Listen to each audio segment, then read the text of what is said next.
భూమి ఇంటికి వచ్చి శారదకి కేపీ అరెస్ట్ అయిన విషయం మొత్తం చెప్తుంది. దాంతో శారద కూడా ఒక్కసారిగా కుప్పకూలిపోయి, అయ్యో! ఆయన్ని అరెస్ట్ చేశారా? ఇదంతా ఆ అపూర్వ పనేనా? అయ్యో! ఆయన ఎంత కష్టాలు పడుతున్నారో. భూమి, ఎలాగైనా మీ మామయ్యని కాపాడుకోవాలి భూమి అని శారద ఏడుస్తూ ఉంటుంది. అప్పుడే చెర్రీ కూడా ఇంటికి వస్తాడు.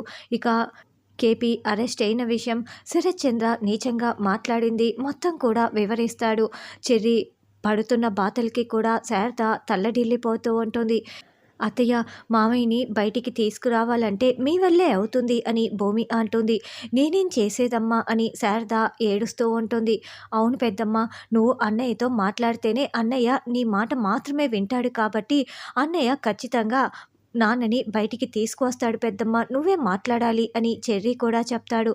అవునత్తయ్య, బావతో నువ్వే మాట్లాడాలత్తయ్య, మీ మాటనైతే బావ అస్సలు కాదండు అని భూమి చెప్తుంది. సరే రండి వెళ్దాం అని శారద, భూమి, చెర్రీ ముగ్గురు కూడా గగన్ గదిలో ల్యాప్టాప్లో వర్క్ చేసుకుంటూ ఉంటే వెళ్తారు. ఏంటమ్మా ఇలా వచ్చారు అని గగన్ ప్రశ్నిస్తూ ఉంటాడు.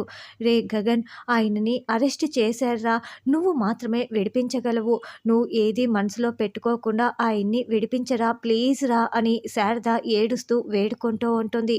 ఒక్కసారిగా శారద కేపీని విడిపించమని చెప్పటంతో గగన్ చాలా కోపంగా శారద వైపు చూస్తూ ఉంటాడు.